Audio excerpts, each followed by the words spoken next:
तरीके से ये दक्षिण भारत की भौगोलिक पृष्ठभूमि रही, जो कि आपके लिए जानना बड़ा ही जरूरी था।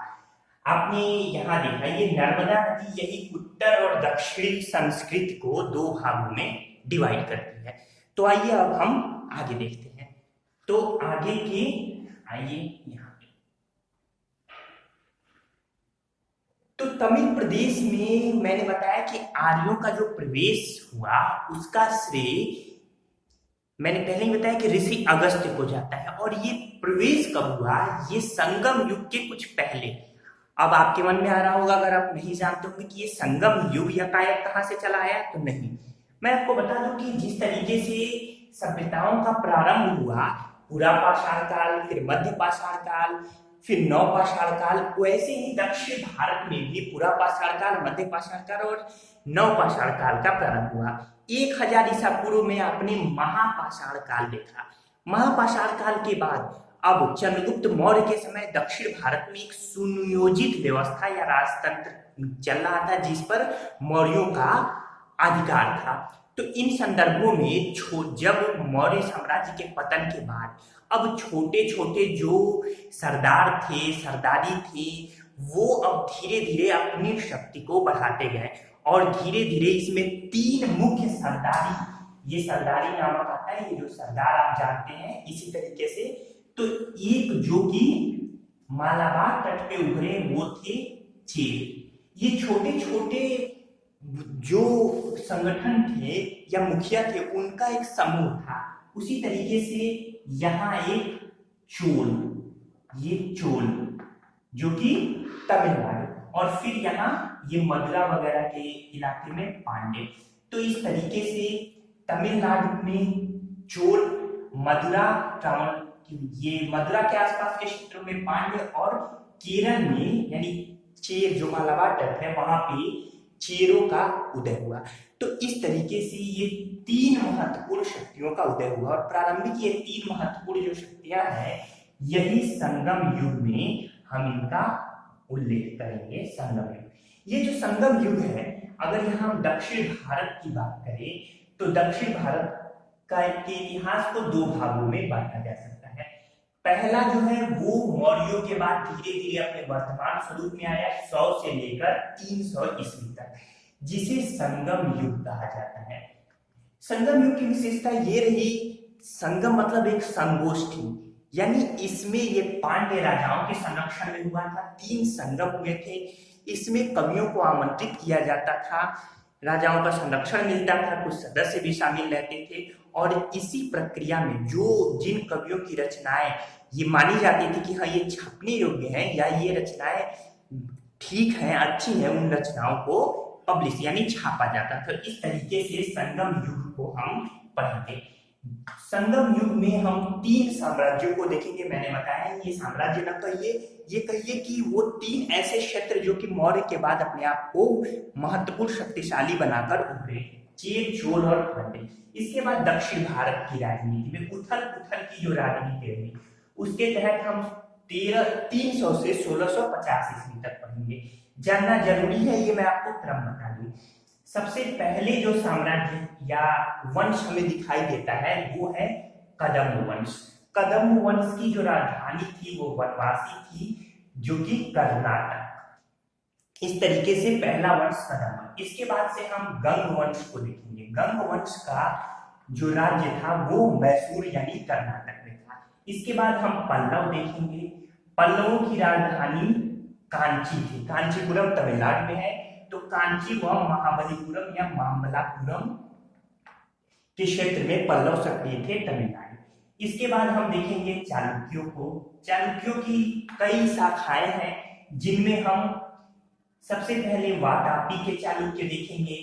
इसके बाद हम कल्याणी के चालुक्य देखेंगे। ये वातापी और कल्याणी के चालुक्य पूर्वकालीन पश्चिमी चालुक्य के नाम से जाने जाते हैं, यानी ये पश्चिमी क्षेत्र में इधर। तो पूर्वकालीन पश्चिमी चालुक्य, तो इनके बारे में हम देखेंगे।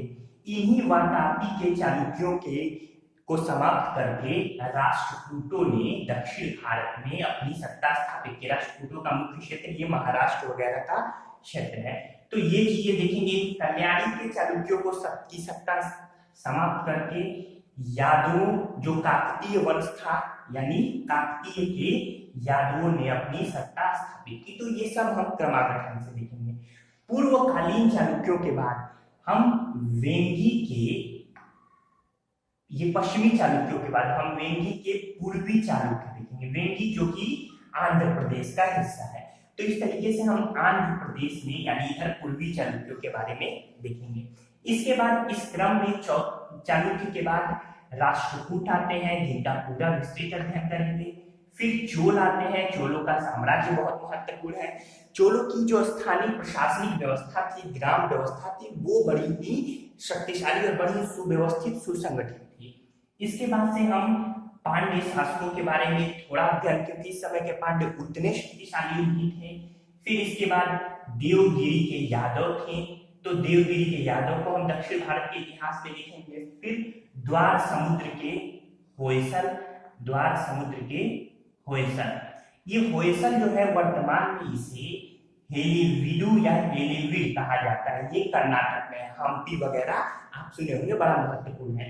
इसके बाद से हमारे सामने वारंगल के काकतीय, वारंगल आंध्र प्रदेश का क्षेत्र जो कि वर्तमान समय में तेलंगाना में चला गया है। इसके बाद से हम विजयनगर साम्राज्य को देखेंगे और विजयनगर के बाद हम बहमनी साम्राज्य को देखेंगे। तो इस तरीके से दक्षिण भारत के पूरे इतिहास को 100 ईस्वी से प्रारंभ होता है, 100 से 300 हम संगम युग को देखेंगे और 300 से 1650 के बाद से ये पूरी एक श्रृंखला रहेगी। इसी क्रम में यही है पूरा दक्षिण भारत का इतिहास। तो जो दक्षिण भारत में आर्यों का आगमन हुआ है वो संगम युग के कुछ पहले हुआ है, जिसमें कुछ कहानियों के द्वारा हमें ये मदद मिलती है, कुछ पुस्तकों के द्वारा हमें ये मदद मिलती है कि ऋषि अगस्त्य ने आर्यीकरण किया था दक्षिण भारत में। तो इस तरीके से जब हम इसमें अब आगे बढ़ेंगे तो ये पूरा का पूरा जो तमिल प्रदेश था, ये पूरा का पूरा ये जो तमिल यहाँ पे प्रदेश था, मुख्य रूप से ये जो क्षेत्र था ये यहाँ पे मुख्य रूप से समभूमध्य सागरीय मानव पाए गए हैं। समभूमध्य सागरीय मानव, तो ये समभूमध्य सागरीय मानव का पूरा क्षेत्र, हालांकि अन्य प्रकार के मानव भी यहाँ पाए गए हैं। तो उम्मीद है कि ये सारी बातें, ये सारी चीजें आप यहाँ समझ पाए। इसके पहले मैंने आपको बताया कि जो 4 भाषाएं थी, इन चारों भाषाओं को तत्कालीन समय में सामूहिक रूप से ब्राह्मी भाषा कहा जाता था। कौन सी? ब्राह्मी भाषा। ये दक्षिण भारत की काफी प्राचीन भाषा थी। इसी भाषाओं से अलग अलग होके तमिल, तेलुगु, कन्नड़ और मलयालम का उदय हुआ है। तो इस तरीके से ये सारी यहाँ पे बातें रही। ढेर सारे हमारे सामने स्रोत आते हैं। इन सबके प्रारंभिक स्रोतों में मैंने बताया मेगास्थनीज की इंडिका है। इसी तरीके से नाट्य शास्त्र को आप जानते हैं। नाट्य शास्त्र किसकी पुस्तक है? तो ये भरत मुनि की पुस्तक है। तो भरत मुनि ये संगीत की, हमारे यहाँ नृत्य की बाइबिल भी कही जाती है भारत में। तो नाट्य शास्त्र में एक जगह श्लोक है, दक्षिणस्य समुद्रस्य विंध्यस्य चांतरे, दक्षिणस्य समुद्रस्य विंध्यस्य चांतरे, यानी जो विंध्य के बाद का जो क्षेत्र है, पूरा दक्षिण भारत का ये जो क्षेत्र है, पूरा विंध्य के बाद का क्षेत्र, यही दक्षिण भारत के रूप में या दक्षिण भारत के नाम से जाना जाता था। इसी तरीके से मत्स्य पुराण से भी जानकारी मिलती है दक्षिण भारत की। फिर काव्य मीमांसा ये सब पूछा जाता है कि किसकी पुस्तक है, तो ये राजशेखर की है। तो राजशेखर शहर ने भी इसमें, यानी राजशेखर जी ने इसमें लिखा है महिष्मत्या परतो दक्षिणापथा। तो ये भी इसमें है कि महिष्मत्या परतो दक्षिणापथा, यानी महिष्मती के पर्वत, यानी जो बात है दूर परे है, वो क्या है? दक्षिणापथ है।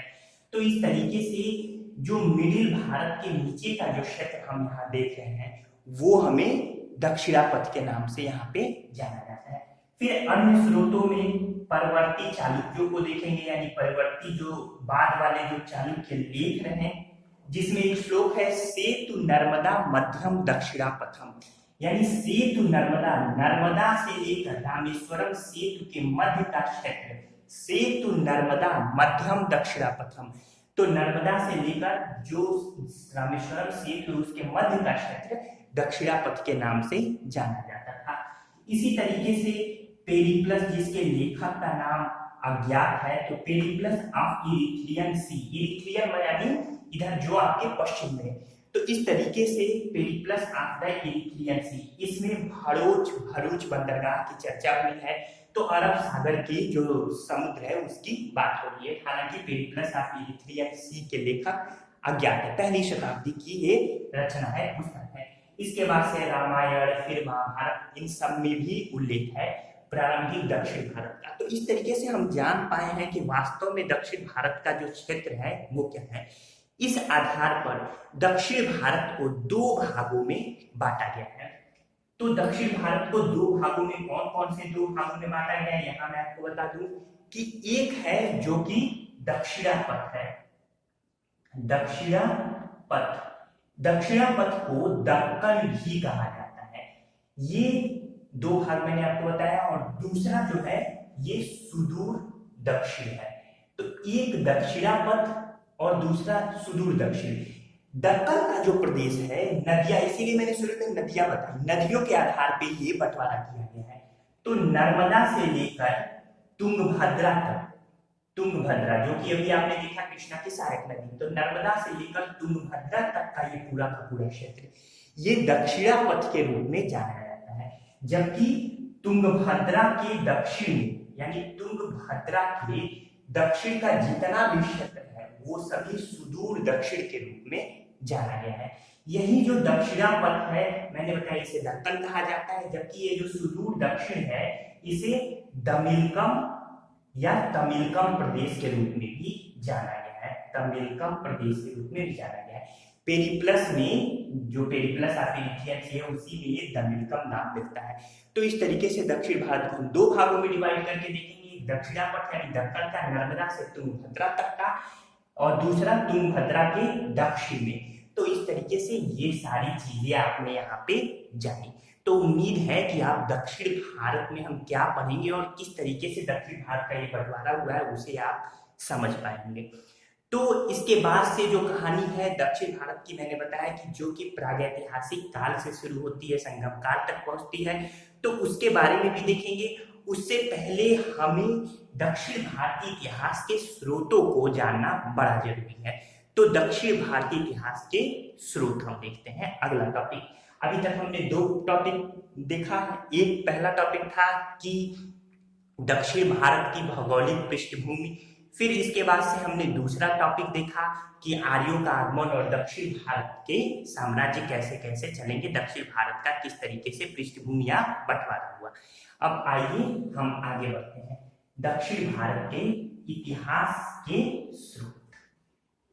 तो यहाँ देखिए ये दक्षिण भारत के यानी दक्षिण भारतीय इतिहास के स्रोत, 3 स्रोत दक्षिण भारतीय इतिहास के मिलते हैं।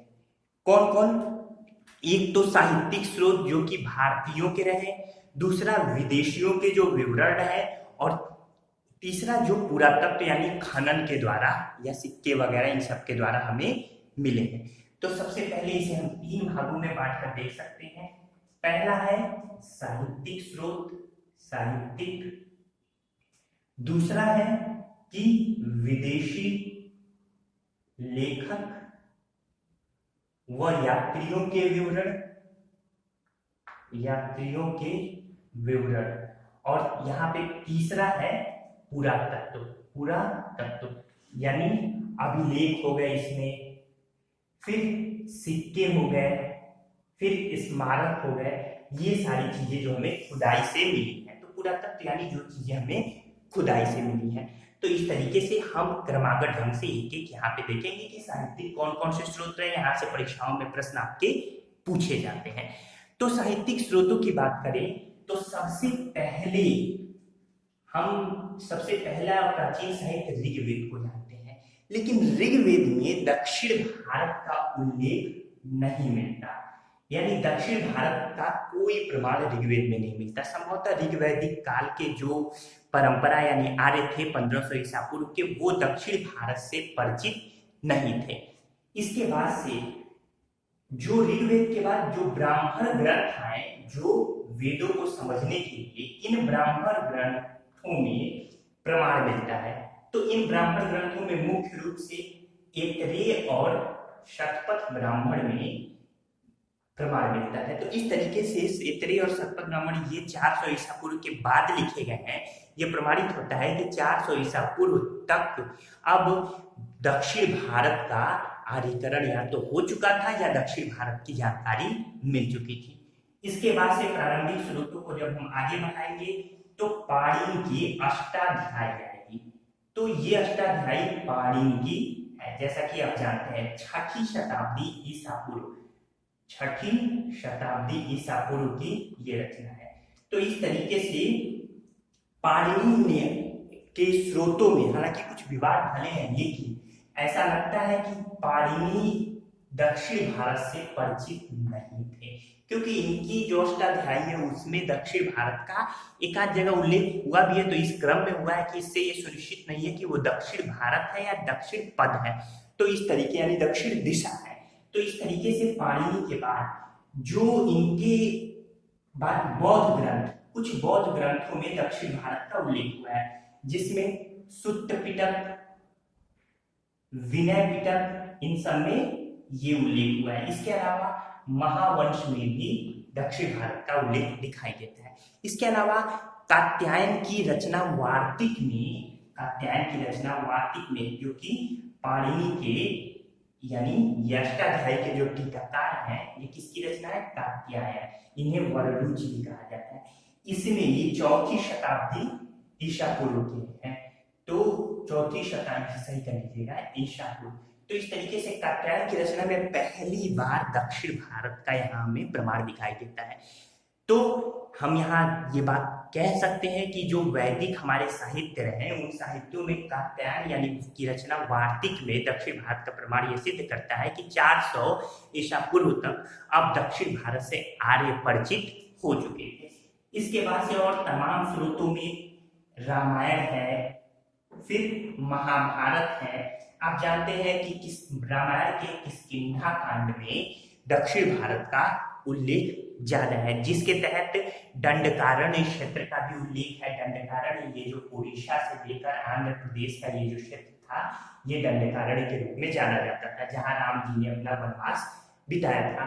तो इस तरीके से ये अष्टाध्यायी से जो परंपरा शुरू हुई, जिसमें हम दक्षिण भारत का उल्लेख तो नहीं पाते, लेकिन उसके बाद के जो भी ग्रंथ हैं उनमें हम दक्षिण भारत का उल्लेख पाते हैं। फिर कौटिल्य यानी चाणक्य की रचना अर्थशास्त्र में भी दक्षिण भारत का उल्लेख है।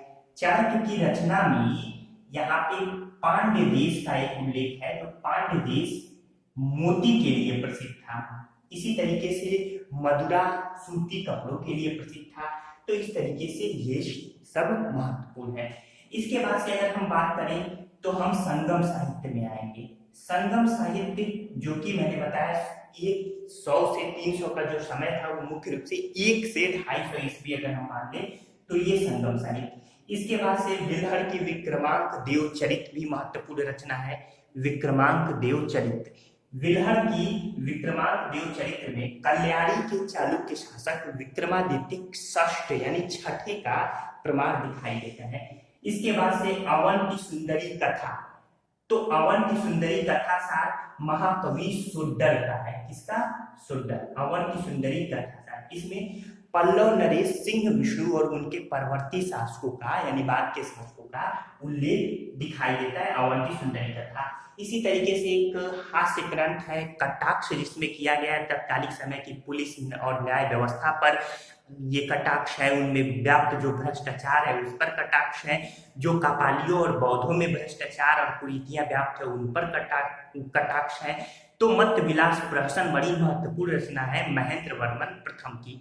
तो इसमें भी हमें दक्षिण भारत का उल्लेख ये दिखाई देता है। तो इस तरीके से ये जो प्रारंभिक साहित्य है उसे मैंने आपको बताया। इसमें कुछ और साहित्यों की बात करें तो नंदी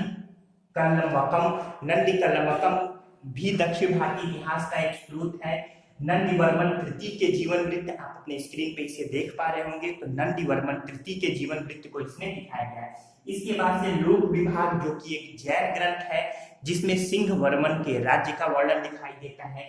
लोक विभाग के बाद कलिंग पुत्र पनारी जो कि जयन गोंडार का है जिसमें कुलुतुंग प्रथम के राज्य वगैरह का विवरण है। इसके बाद से वीर शोल्यम बुद्धमित्र की रचना है, इसमें वीर राजेंद्र का विवरण है। इसके बाद विक्रमांजनीय विजय है, फिर गदा युद्ध है, गदा युद्ध रण का है जो कि कन्नड़ साहित्य, ये दोनों ही रचनाएं हैं।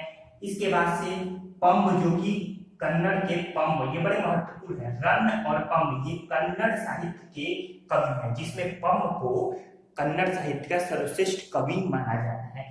तो पंब की रचनाओं में राष्ट्रकूटों के सामंत वेमुलवाड़ के चालुक्य शासक अरिकेसरिन द्वितीय के दरबारी कवि ये हैं जो इनका प्रमाण यहाँ दिखाई देता है। तो इसके बाद से हम विदेशी लेखक और यात्रियों को देखेंगे।